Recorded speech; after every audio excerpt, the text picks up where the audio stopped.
same with HIV now. I think we're at that point where it's really important that if I feel like I'm very lucky because, I don't kind of fear rejection or any of those things. I'm kind of, I'm financially stable, and so I appreciate I do have lots of benefits which make it easier for me.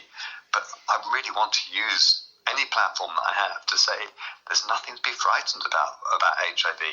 Come to me, talk to me. I can answer your questions, because when those questions are answered, then we're not scary. We're just the same as anybody else. That's why there's a couple of years back in Matthew as well on the radio, on Gaydar Radio, all them years ago, I said, everybody who's HIV positive has a story. And I stopped on Comp Street that year for World AIDS Day, and that's how the impact, even from 2010 to now, it is.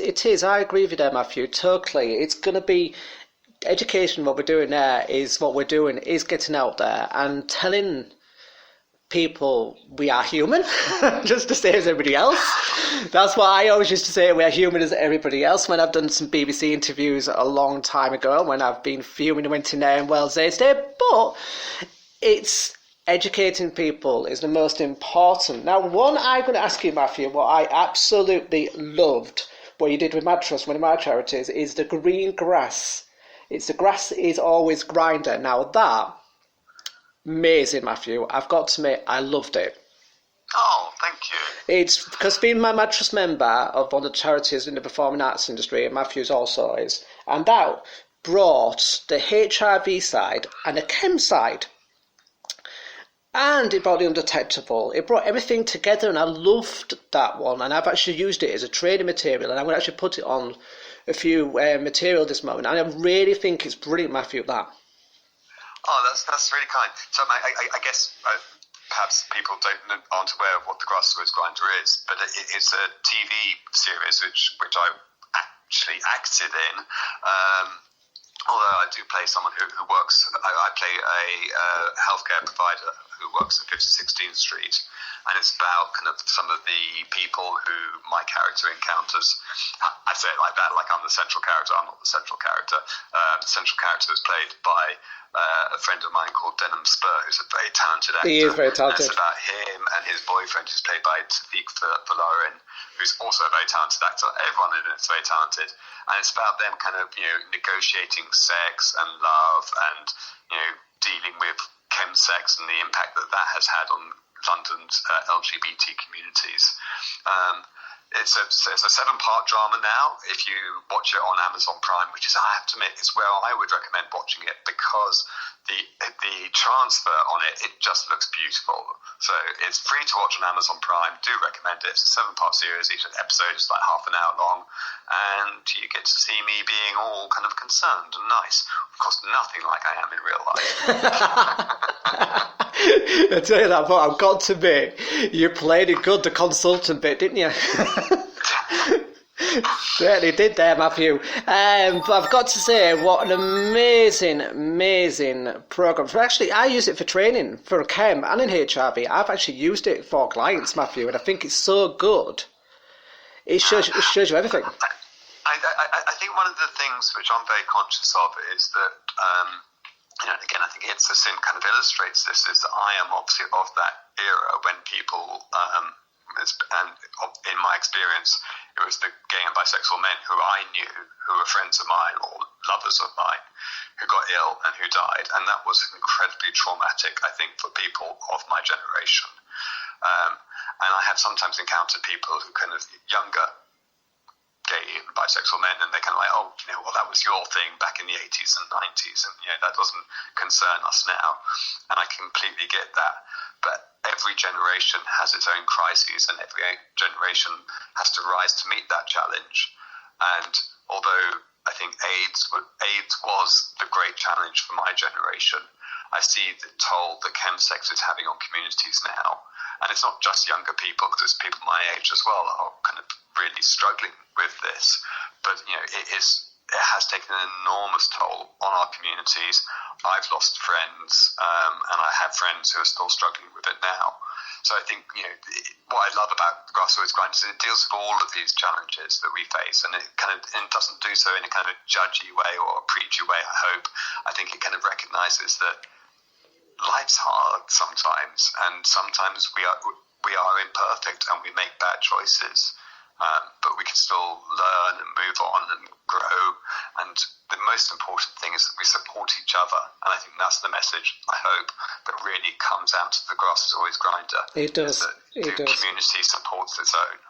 It has. It's come out beautifully, Matthew, because it shows a younger generation, like the Sins shown in 1980 side, but then it's showing the side where we are now with that particular project.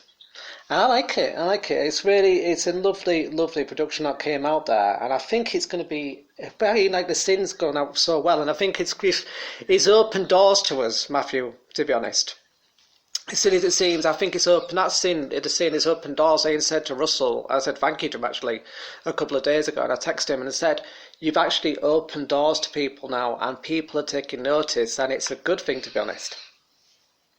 Yeah, I mean, it's because the viewing of It's a Sin, it's now the most downloaded or streamed kind of box set on All 4 ever, and that's like, just 2 weeks after it started.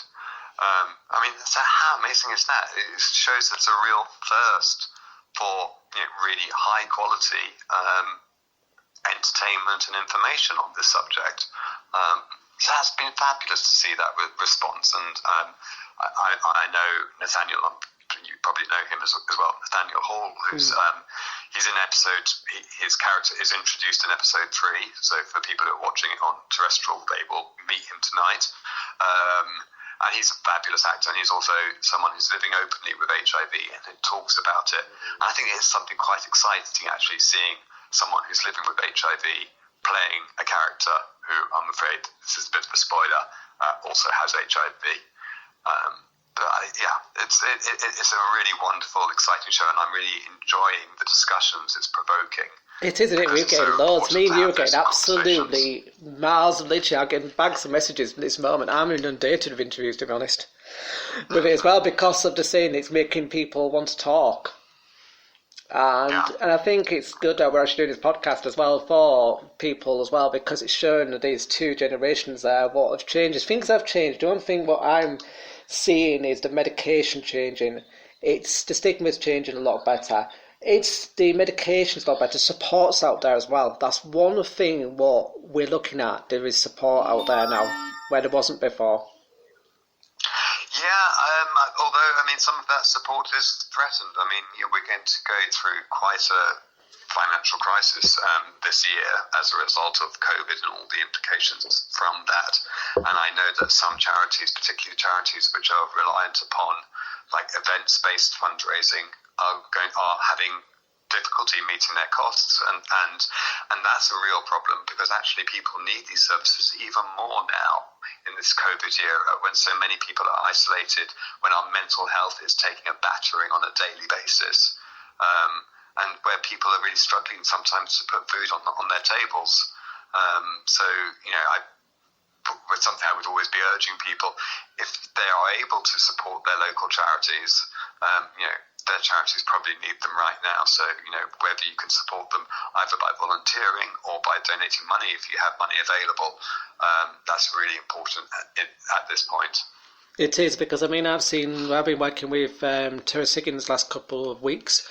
Amazing how they're helping people who are in isolation, helping people with counselling, online counselling. If you do come positive, go to like George House Trust, Terrace Higgins, all your local HIV ones, support them, because they're doing an absolute brilliant job. And if you are diagnosed with HIV, for all of your information needs, go to AIDSmap, which of course is the organisation I work for. So we need to acknowledge that. We do, of course, it is. But to be honest, I use that a lot with my clients, and I've got to say, Matthew, it is a lot easier to read than other things, to be honest. I'd rather be honest. Jolly good. I find it a lot easier doing it with Matthew's side of things, because I can actually explain to my clients that basically it's easy. I love the charts. My mum was using the charts as well, because they're a lot easier to understand. Everything on that site is amazing. I've got to say thank you to all of you, because it is very, very simple to read, and I will post that site on the social media as well, so you can all have a look at it as well, because it's an amazing site that as well. So what are all the things we've been discussing for will be put online for you to have a look at. And Matthew, I'm going to say a really big thank you for this interview, by the way. It's been amazing. I know you're very busy, so I'm going to say goodbye to you now. I'm going to catch up with you in the next 2 months as well. I'm going to have another catch up with you as well and see where everything is and where we are in the HRV world in a couple of about 2 months' time or a couple of weeks' time. We'll have maybe 2 months. So give it 2 months and we'll have a catch up and see how far we're getting on with it. But thank you very much, Matthew, for that. I look forward to it. Thank you. Thank you so much for chatting with me. And also, can I just do a little plug for AIDS Map Chat, which is on next Thursday. So we broadcast live at 6 o'clock with all the latest news and information about HIV from the website.